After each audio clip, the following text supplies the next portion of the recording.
Olá, que bom ter você por aqui. Meu nome é Karina, mas pode me chamar de Ká. Meu nome é Karina, mas pode me chamar de Nina para facilitar. E você está no podcast Violeta, O podcast que vai te levar um abraço, um afago e às vezes um chacoalhão também. O episódio de hoje é sobre essa tal de psicoterapia. Esse episódio é pra você que nunca fez terapia e quer entender melhor como é que funciona. Será que é pra você? Será que todo mundo tem que fazer psicoterapia? Ou terapia é coisa de doido? Esse episódio também é pra você que quer indicar, quer que seu amigo se beneficie disso, mas não sabe bem como explicar, como que a coisa toda funciona.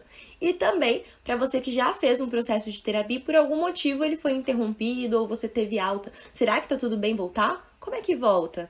Isso tudo e muito mais no episódio de hoje. Respondendo tudo isso que a Nina trouxe, vamos começar pensando aí. Quando eu busco a psicoterapia, será que é todo mundo que precisa dela? Bom, a gente começa falando que não é todo mundo que precisa dela. A gente pode se beneficiar dela independente de precisar. Todo mundo merece fazer esse afago, se conhecer um pouquinho mais, isso pode ajudar em diversos aspectos. E aí, quando procurar?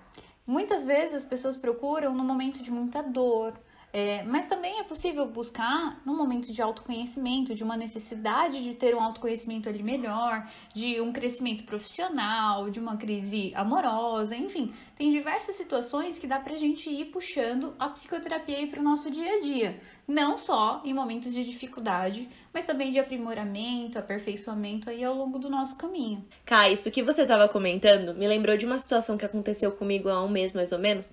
Eu fui na cabeleireira, né? E ela tava lá falando que ela também era meio psicóloga e tal. E eu só ouvindo. Me diga mais sobre isso, né?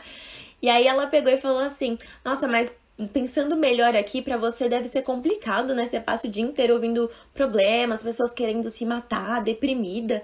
E eu falei, fiquei pensando comigo, né? Eu falei, nossa, que processo, que entendimento será que é esse que ela tem de psicoterapia? Então, pegando um gancho no que você falou aí sobre merecer, terapia às vezes também é um processo de autocuidado. Também é uma forma de você se conhecer melhor. Não necessariamente você tem que estar passando por um sofrimento extremo ou ter alguma patologia para buscar um processo de psicoterapia. Então, explicando aqui o que eu expliquei para ela, eu atendo pessoas das mais variadas questões. Então, tem pessoas que buscam terapia para fazer transições da vida, como emprego, para aperfeiçoar relacionamentos de amizade, relacionamento amoroso. Algumas pessoas também buscam por, sim, questões de sofrimento, como ansiedade, depressão, enfim. Talvez você não precise de terapia, mas pensando na sua vida hoje, talvez seja uma forma de você conseguir se cuidar melhor e melhorar ainda mais a sua forma de viver e se relacionar com as pessoas. Muito bom isso que você falou e me lembrou aquele tópico de estigma sobre a psicoterapia. Será que a gente fica só ouvindo fofoca? Tem um meme circulando na internet que fala assim, nossa, deve ser muito legal ser psicólogo, né? Porque você ganha dinheiro pra ficar ouvindo fofoca. Bom, a realidade não é bem assim.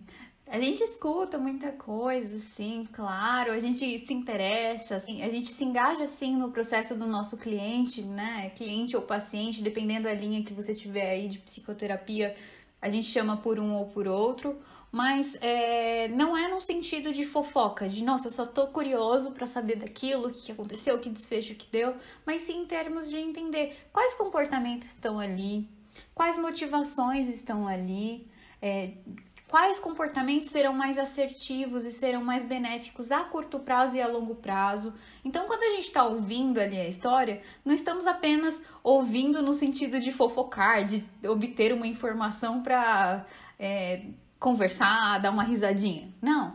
Tem toda uma construção de um pensamento por trás ali do psicólogo para dar uma devolutiva e essa devolutiva ser construtiva para a vida dessa pessoa.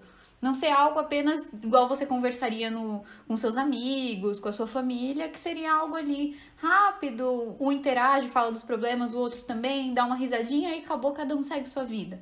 Não. Porque na nossa vida, mesmo que as pessoas queiram nos ajudar, ela não tá tendo uma visão do todo, não tá entendendo as funções daqueles comportamentos, que é algo que a gente fala bastante, qual que é a finalidade de estar se comportando daquela forma. Então, falando aí um pouquinho desse estigma do ouvir fofoca aí, não é bem por aí. Por mais que role esse meme por aí, né? Nina, tem algum outro estigma que você Acabei de fazer um lembra por aí? compilado de estigmas aqui na minha cabeça, porque, nossa, a gente sofre, né? Tem um outro que as pessoas falam muito assim, ele vai complementar agora com esse ponto que a Ká trouxe, que é o seguinte. Algumas pessoas dizem assim, nossa, o psicólogo tá me analisando o tempo inteiro, né? Outras pessoas acham assim, eu não preciso ir pro psicólogo, eu tenho meu amigo, eu falo com a minha cabeleireira. Ou até pessoas que ocupam posições assim, que acabam tendo bastante interação com o público, achar, eu sou meio psicólogo lá no telemarketing e tal. Então vamos situar um pouco do que tá em torno de todas essas falas. Psicólogo é um profissional que estuda 5 anos só na graduação e passa o resto da vida dele com a cara enfiada nos livros, nas pesquisas. Tudo aquilo que nós dizemos dentro de sessão é construído com uma bagagem, com base em pesquisas e estudos feitos anos e anos e anos por outros profissionais que vieram antes aí na história da psicologia. E claro que você precisa de amigos, isso é muito importante, é muito valoroso se você tem pessoas com as quais você pode sentir-se apoiado, que você pode confidencializar as suas questões, mas o ponto é, o psicólogo é o profissional que tem uma escuta qualificada, que tem um estudo, que tem uma ciência por trás das intervenções. Então, como a Ká falou, um ponto que eu acho aí que a gente tem que diferenciar de falar com um amigo ou falar com um psicólogo é que um amigo ele vai te aconselhar com base na própria experiência de vida, naquilo que ele, baseado na própria experiência, acha que é o melhor a se dizer. Às vezes com a melhor das intenções, mas nem sempre ele vai ser potencial de mudanças dentro daquilo que ele diz, dentro do que você precisa. Um profissional psicólogo vai te olhar ali como uma história dentro da sua singularidade, da sua individualidade, entendendo o porquê que você está repetindo o quê, por que você está fazendo aquilo, te ajudando a construir de forma consciente aquilo que você quer construir para sua vida. Então, existem inúmeras diferenças, cuidado com esses estigmas aí. Então, o psicólogo não está te analisando o tempo inteiro, mas dentro de sessão, muito possivelmente, ele vai estar dentro, sim, de uma análise de processo, mas se você se relacionar com um psicólogo aí na rua, na vida, ele é um ser humano como qualquer outro também. Uma coisa que eu ouvi bastante antes de entrar em psicologia é: psicólogo é pra doido. Será? Como nós falamos aí no começo, a psicoterapia ela se encaixa em diversos momentos da nossa vida, né? Desde aprimoramento, o autoconhecimento e também momentos de sofrimento. Então, não, psicoterapia não é só pra doido, tiramos mais esse estigma aí. Eu acho que essa parte do psicoterapia ser pra doido, Ká, veio de resultado de algumas coisas que aconteceram na nossa história aí, né? Há um tempo atrás, as pessoas que tinham alguma questão de transtorno mental eram tratadas de uma maneira muito complicada, diga-se de passagem, aí para as questões de antigamente manicômios e tudo mais. Eu acho que isso criou esse estigma, né? Mas não necessariamente vai ser assim. Inclusive, eu acho que esse é um ponto que distancia muitas pessoas do processo, como se assumir que ela precisa de terapia é porque ela não tá dando conta sozinha, porque ela falhou, porque ela fracassou ou porque ela está enlouquecendo. E não, de jeito nenhum, não é isso, né? Inclusive, para quem tiver interesse em saber mais sobre isso, sobre de onde vem esse estigma, é muito interessante pesquisar sobre luta antimanicomial. O Holocausto brasileiro, né? Ele fala vários bastante manicômios. disso. Sim, exatamente. O Holocausto brasileiro é perfeito para falar sobre isso, retrata bem e não foi fechado há tanto tempo assim quanto a gente imagina. E é um resquício da nossa história que respinga até hoje em dia sobre os estigmas e sobre bloquear as pessoas de procurarem. Então, são algumas coisinhas que a gente vai desconstruindo no caminho para permitir que as pessoas acessem esse caminho de uma forma mais aberta e aceitando que não tá errado, não é coisa de doido. E se fosse coisa de doido, não teria problema nenhum. Afinal, o que seria ser doido, não é mesmo? A gente coloca todo mundo ali numa normatividade e tudo mais, como se todo mundo tivesse que seguir um padrão, e a realidade não é bem assim. Nossos comportamentos são movidos por diversos motivos. Então, mais um estigmazinho que a gente tira aí da frente para começar a pensar em como que eu escolho o meu psicólogo. Agora que eu já tirei meus estigmas, já pensei aí um monte de coisa sobre terapia, entendi que eu preciso de terapia, como que eu escolho um psicólogo? Onde buscar um psicólogo? Será que tem um psicólogo que você vai se dar melhor que o outro? Sim! Vamos começar pensando no seguinte ponto. Psicoterapia, o que se cria junto com o seu psicólogo é uma relação. é uma relação de vínculo, é uma relação muito íntima, inclusive. Eu brinco até com alguns clientes que às vezes o que você desenvolve com um terapeuta em sessão é uma relação mais íntima, mais profunda do que você tem às vezes com as pessoas que te conhecem intimamente, né? Que ali você vai chegar em pontos de confidencializar suas vulnerabilidades, enfim. Claro que isso também é um processo construído, mas falaremos um pouquinho mais pra frente. Mas, de todo modo, a primeira parte que você tem que pensar é o como que você se sente com aquele profissional psicólogo. Pensa assim, se é uma relação, na vida, nós não temos aquelas pessoas que a gente se dá bem, que encaixa e pega, liga, e aquelas que nós temos dificuldade ali de nos entrosarmos. Aqui eu acho que esse olhar se aplica também. Então, se você é uma pessoa que gosta mais de coisas descontraídas, se você é uma pessoa mais séria, é interessante que você busque ali profissionais que tenham uma similaridade com você nesse sentido, né? Eu acho que, inclusive, uma grande dica que nós temos nesse aspecto hoje, assim, é os profissionais que, como nós, produzem conteúdos na internet, vídeos, postagens, stories no Instagram, enfim, porque você consegue ir sentindo ali se faz sentido pra você, se o jeito daquela pessoa te agrada, se te desperta o interesse, o conforto de estar ali. E para além de simpatizar com a pessoa, ali na primeira sessão, é importante perceber se você vai conseguir criar esse vínculo. Se o jeito dessa pessoa te permite criar esse vínculo. Porque às vezes não vai ser na primeira sessão que a gente vai ter coragem de falar absolutamente tudo. Então, a escolha do terapeuta passa muito por essa questão do simpatizar mesmo. E é importante diferenciar que existem psicoterapeutas e terapeutas, que são de diversas formações. Para saúde mental, em termos ali, se é esse o nicho que você está buscando, é importante buscar por um terapeuta que tenha formação de psicólogo, por conta de toda aquela formação que a Nina comentou, pautada numa ciência, em diversos conhecimentos que vieram antes. Então, para serviços de saúde mental, busque um psicoterapeuta. É um pouquinho diferente, verifique se tem a formação ali de psicólogo, que é diferente dos terapeutas de outras formações aí que não psicologia. Polemiquinhas, gosto. E ainda dentro dessa parte da escolha de um terapeuta, uma coisa que eu acho legal de pontuar é o seguinte, é possível testar. No meu modo de fazer terapia, no modo da Cá também, nós sempre fazemos uma primeira sessão justamente para você entender como é que funciona esse processo de psicoterapia, como é que você se sente, essa questão mesmo do como que você se sente confortável ou não de estar ali. Porque, às vezes, você não vai encontrar alguém que de primeira você vai se sentir confortável. Uma coisa que eu gosto de pegar de exemplo é que uma vez eu fui fazer uma obturação no meu dente e eu fui numa dentista, né? E ela machucou a minha boca aqui do lado, eu não gostei de ter passado com ela. E aí eu peguei e falei assim pra minha mãe, nossa, não quero mais ir no dentista. Ela falou, você vai ficar com a obturação machucando sua boca?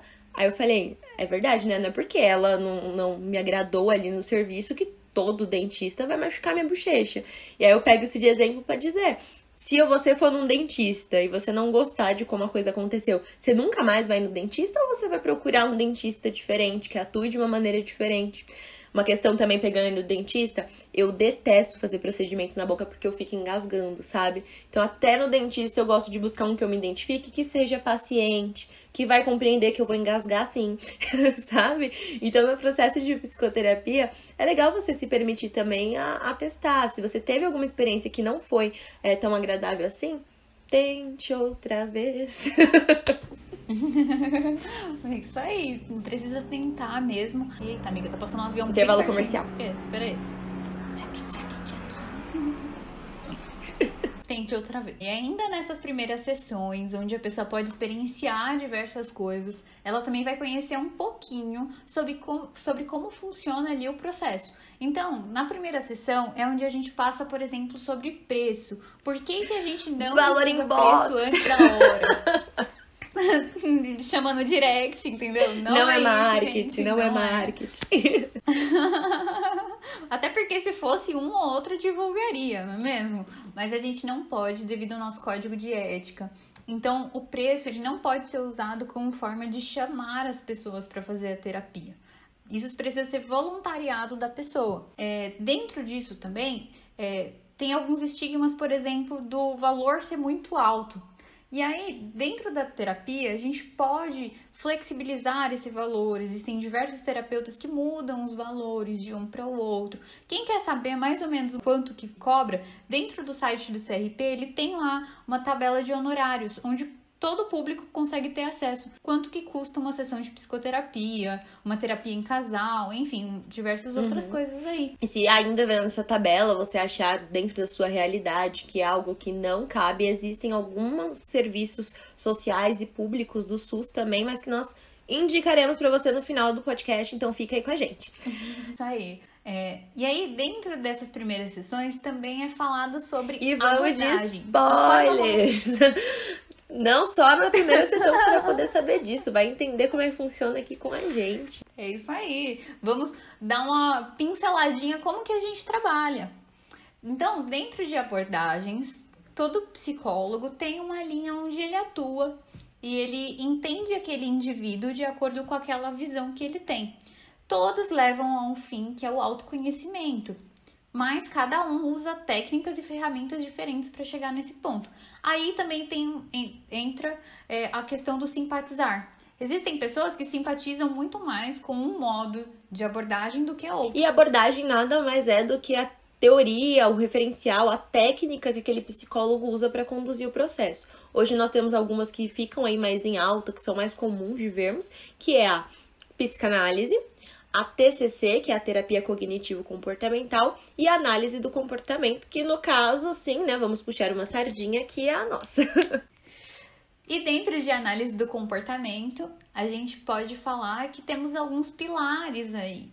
Então, nós tratamos a pessoa entendendo qual que é o comportamento que está impactando na vida dessa pessoa, desde quando esse comportamento aparece, por que que ele se mantém na vida dessa pessoa, quais consequências a pessoa está tendo com esse comportamento. Então, por exemplo, todo comportamento tem uma finalidade, tem um porquê estar acontecendo. E dentro da terapia analítico-comportamental, a gente olha exatamente esses pilares. Como que acontece, por que acontece, como que se mantém. E aí, através de olhar tudo isso, vem o segundo pilarzinho, que é a mão na massa. Então, a investigação e depois a mãozinha na massa para mudar tudo isso. Então, tem as tarefinhas de casa, tem o encorajar uma atitude diferente. Então, a gente vai de pouquinho em pouquinho modelando ali comportamentos diferentes.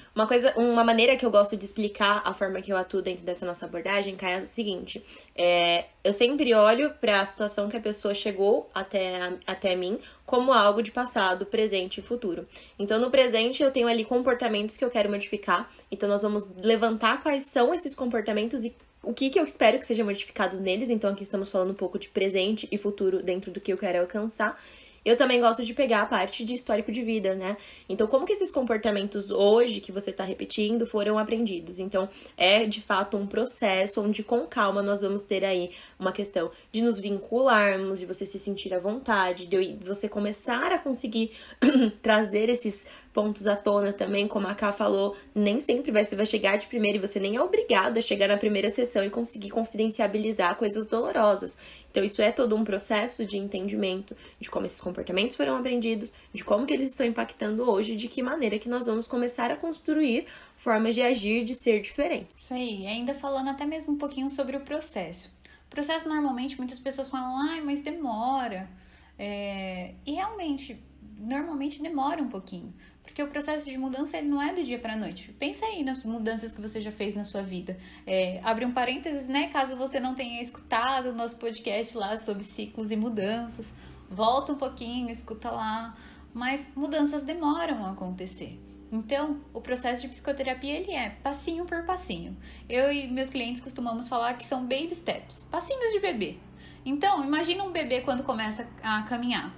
Começa ali meio devagarzinho, engatinhando, aí depois começa a cambalear, aí depois começa a correr um pouquinho mais segurando nas coisas, daqui a pouco tá correndo a casa inteira. Então, o processo de psicoterapia são esses passinhos de bebê. A gente vai de pouquinho em pouquinho, colocando alguns comportamentos e acompanhando a mudança. Qual que é o problema disso? Às vezes a gente começa o processo de psicoterapia, muitas pessoas começam a dar os primeiros passinhos ali cambaleando e falam, posso soltar de tudo e sair correndo. E aí é aquela hora que o bebê cai e fala, ai, será que eu regredi tudo? Será que eu fiz tudo errado e tal? E não é por aí. É só a gente fazer um acompanhamento para manter esses comportamentos. Por quê? Oscilações vão acontecer do momento que você consegue desempenhar um comportamento que é legal. Então, o processo de psicoterapia tem todo esse acompanhamento de entender por que acontece, modificar alguns comportamentos e manter esses comportamentos aí. Acho que a gente não pode cair no conto do vigário e nenhum dos dois polos, né? Eu acho que, assim, tem gente que vem pra psicoterapia com um desejo muito imediatista que tem que ser uma pílulazinha que você toma e tá resolvido. Amiga, amigo, pense assim.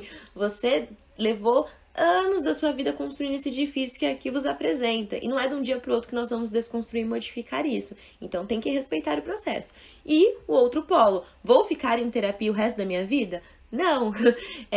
O tempo de duração do processo vai depender de muitas variáveis, de quem é você, de qual é a sua história e qual é a sua demanda. Tem pessoas que ficaram com terapia comigo 6 meses, 5 meses, e outras estão comigo há quase 3 anos. Então depende muito do que eu tenho de necessidade, quais são os meus objetivos com isso, enfim. Inclusive, as coisas que a gente traça ali nas primeiras sessões são esses objetivos terapêuticos aí. E aí, ao longo do processo, esses objetivos podem ser mudados. Afinal, nós também. estamos mudando o tempo inteiro atingem também, né? Sim, totalmente. E aí, durante o processo, às vezes você já atingiu 1, 2 objetivos que tinham, tá faltando mais um, quer acrescentar mais 2 e quer ficar mais em terapia. Então, isso vai acontecendo ao longo do processo. A gente, como falamos aqui um pouquinho anteriormente, é a construção de uma relação. Então, você construindo uma relação ali com aquela pessoa, você tem DR, você tem momentos de modificar um ponto ou outro, de tratar um X questões. Então, vai mudando ali, inclusive, a relação terapêutica. Sim, mas e aí, Ká? Será que tem uma hora que chega? Chega a hora que chega? Chega ao fim? Bom, tem o processo de alta. Quando a pessoa começa ali a estabilizar todos os comportamentos, você já tá vendo que a criança tá correndo ali. Exatamente. A gente começa um processo de alta. Normalmente o processo de psicoterapia ele vem semanal. E aí depois a gente passa ele pro quinzenal. E aí depois uma vez por mês. E aí depois I believe I can fly, entendeu? A gente se vê uma vez por mês ou uma vez por ano, esporadicamente quando precisar. Então, tem todo esse processo de alta, é claro, se a pessoa não quiser tratar de outras demandas. Então, muitas pessoas, inclusive que vocês veem em psicoterapia durante muito tempo, essas pessoas não estão tratando um único motivo. São vários, né, ali, simultaneamente. Afinal, tem coisas que vão acontecendo, tem pessoas que vieram por conta de um término de relacionamento e depois surgiu uma questão profissional, ou outras buscam por uma questão de aperfeiçoamento, de autoconhecimento também, por uma questão de troca, de escuta, enfim. Existem diversos motivos. E outra coisa que eu acho legal acrescentar dentro disso de alta é que, tive alta do psicólogo, incrível, né? A pessoa se sente ali, tô plena, né? E aí, às vezes, passa um tempo e essa pessoa fala, surgiu uma questão aqui, acho que eu preciso voltar pra terapia. Isso não significa que você regrediu, isso não significa que você perdeu aquilo que havia sido construído. Às vezes é uma nova questão, às vezes você precisa de um novo olhar para aquela situação. Sim, perfeito, isso aí. E, por fim, vamos falar um pouquinho sobre o psicólogo. Quem é o psicólogo? Somos nós. Brincadeira. O psicólogo, gente, essa ideia de que o psicólogo vai chegar lá, vai ficar só sério, não vai conversar com vocês. A gente dá risada o tempo inteiro. O psicólogo sente sim, o psicólogo ri, o psicólogo pensa. O psicólogo tem todos os sentimentos como qualquer outra pessoa. A gente não entra ali e apaga tudo quem somos. Pelo contrário, nós trazemos muitos modelos também ali de comportamento. E aí tem até um meme que rola por aí, não foi que você me comentou um pouquinho antes do podcast? Será que o psicólogo fica pensando que eu sou chata? E aí quando tá chegando a sessão ele diz assim, olá, chata vindo, vai, fala, chata. Vamos pensar um pouco disso na prática, né, Ká? Assim, você falou do psicólogo ser uma pessoa. Acho que o primeiro ponto que a gente precisa partir e desconstruir é isso. Eu acho que por um contexto médico, hospitalar, que a gente foi trazendo de novo historicamente aí, as pessoas construíram muito que o médico, os profissionais da saúde ocupam um nível ali diferente da vida, mas todos os profissionais da saúde são pessoas como nós. E eu gosto muito de trazer isso para nossa relação terapêutica, um relacionamento mais vertical mesmo, de igual para igual, de alguém que sente também. Então, a gente tem que desconstruir de novo esse estigma, né? De que o psicólogo, ele é ali frio, distante, que ele vai só te ouvir. Como é uma relação terapêutica, a gente vai rir junto. O psicólogo se emocionou durante uma sessão, às vezes ele tá ali imerso dentro do que você tá falando, sentindo junto com você, e pode ser que aconteça assim. Mas será que então, se eu sou chata, meu psicólogo pode estar achando que eu sou chata e achar que me atender é chato? Já me perguntaram isso em sessão e eu vou trazer aqui a resposta que eu contemplei ali, que é o seguinte. O que eu gosto de pensar é que dentro da terapia você tá se comportando assim como você se comporta em todas as áreas da sua vida. Então, o psicólogo vai sentir coisas em relação a você, sim. E se eu percebo que alguma coisa daquele cliente, daquela pessoa que eu atendo, tá me provocando alguma emoção mais complicada ou algum incômodo, eu vou trazer isso pro processo de terapia como um conteúdo. Então, vamos supor que essa pessoa tem dificuldade de se relacionar lá fora na vida dela, porque ela é absurdamente explosiva, por exemplo. E aí, dentro de terapia, essa pessoa explode comigo. E eu me sinto mal, porque, vamos supor, ela me tratou mal, foi bem ríspida. O que eu vou olhar pra isso? Não como, nossa, ela me tratou mal, acho que ela não gosta de mim. Eu vou olhar pra isso, Julgando, né? Não é julgando, mas eu vou olhar pra isso como mais um comportamento de, peraí, ela me tratou assim em terapia? Quando? Por quê? Será que isso é o que ela repete lá fora? E eu trago isso pra sessão, de novo, é vínculo, é abertura. E vínculos e relações são feitas de quê? De diálogo, de sinceridade, de transparência. Então eu trago isso pra dentro de sessão, falo assim, então vem cá, fulano, sabe aquele dia? Dá um friozinho na barriga às vezes fazer isso. Mas a gente discute isso como contexto ali e como um conteúdo também. Eu gosto de falar que lá fora, algumas vezes, alguns comportamentos nossos, as pessoas não têm obrigação de nos contar, né? E aí, dentro da terapia, a forma como a pessoa se comporta com a gente, e que muito provavelmente ela também se comporta lá fora, inclusive essas são perguntas frequentemente feitas, lá fora isso também acontece, você também age assim lá, então, isso também nos dá parâmetro para entender que dentro da terapia, nós vamos falar coisas que lá fora as pessoas não têm a obrigação de te falar e muitas vezes não falam de fato. Sabe aquela pessoa que simplesmente se afasta de você, você não sabe nenhum motivo?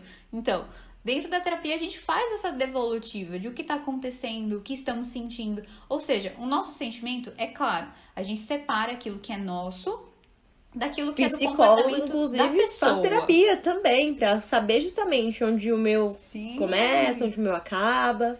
Exatamente, porque tem pontos que doem na gente, nas nossas dores, nas nossas feridas, no nosso histórico de vida. Então é diferente, então a gente precisa separar ali. Então quando separamos e vimos que não é num ponto de ferida na minha vida e é específico com essa pessoa, então a gente usa do sentimento e do pensamento não como julgamento, mas como ferramenta de trabalho ali para ajudar a pessoa na mudança.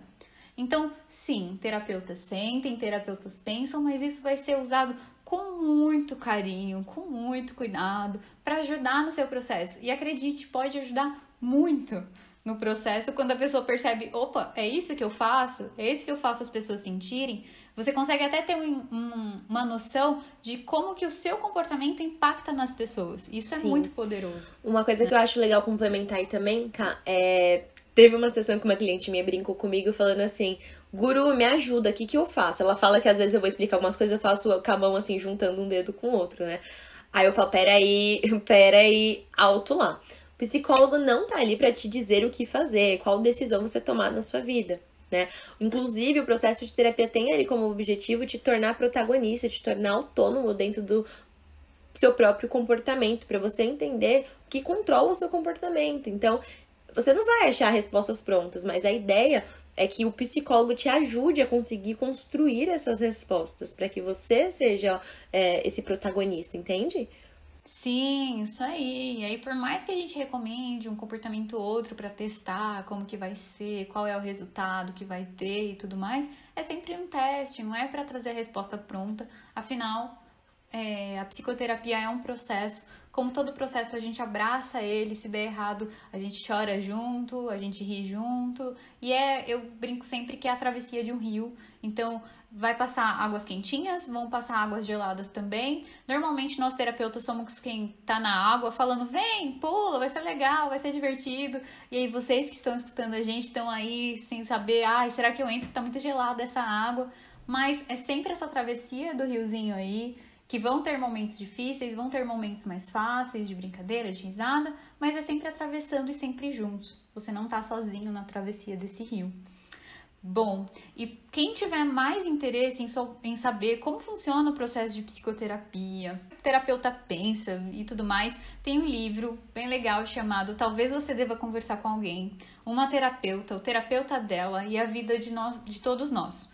É da Lari, eu não sei o nome dela, gente, mas eu vou deixar o link pra vocês, eu espero que vocês gostem. Nina, tem recomendação por aí também? Você tinha dado um spoiler a minha recomendação vai ser, façam terapia. Brincadeira. Eu queria só fechar o assunto aqui com um ponto. Eu, particularmente, enquanto pessoa, não somente como psicóloga, tive a minha vida realmente transformada por processos de psicoterapia. Eu já me submeti 3 vezes ao processo ao longo dos meus anos aí de vida, por questões diferentes, e realmente foi algo que só veio para somar. Eu acho que o amadurecimento que eu tive, a forma que as minhas relações foram melhoradas, a forma que eu aprendi a lidar comigo, a lidar com conflitos, a lidar com as minhas ansiedades, enfim, realmente foi algo essencial que talvez hoje eu não teria metade das coisas que eu tenho, das coisas que sou, se eu não tivesse me submetido ali com coragem, a entrar nessa piscininha gelada que a Ká comentou, a dar a mão pro meu terapeuta e atravessar esse rio. Então é algo que só tem pra somar. Então eu brinquei, mas eu falei sério sobre fazer terapia. Então as minhas recomendações é pra você que quer buscar um profissional, que acha que esse é o momento, se disponha, tenta fazer nem que seja a primeira sessão, acompanhe profissionais que produzem aí conteúdos para você ver como é que você se sente. Se o seu impedimento for financeiro e você falar assim, eu quero muito, eu vejo a necessidade, mas eu realmente, com as minhas condições de vida hoje, não consigo arcar com o custo de um processo, existem serviços gratuitos disponibilizados pelo SUS, então o CAPES é uma opção. Se você quer buscar esse serviço, dá um Google lá, com CAPES, CAPS, mais o nome da sua cidade. As universidades também têm clínica escola, então os psicólogos que estão ali no último ano de faculdade, eles são orientados e supervisionados por professores para realizar atendimento e geralmente tem valores ou simbólicos ou são serviços gratuitos, então fica aí de opção também. Hoje os convênios, eles também têm serviços de psicoterapia, clínicas que são vinculadas com convênios. Muitos psicólogos particulares trabalham com métodos de reembolso também, então você paga para o profissional psicólogo e o convênio te reembolsa parte desse valor. Enfim, se cuidem, não porque necessariamente, você precisa de terapia porque alguém falou, mas porque você merece viver uma vida mais valorosa, uma vida mais leve, mais consciente também. Então, muito obrigada por escutarem a gente até aqui. Espero que vocês tenham gostado. Caso tenha mais alguma dúvida sobre psicoterapia, manda lá pra gente no Psicóloga Karina Lima. Se você quiser também iniciar um processo de terapia, estamos aí, estamos on. O meu é @psicologiaarievilo. E é isso, gente. Muito obrigada. Sigam, compartilhem com os amigos. Um grande beijo. Tchau!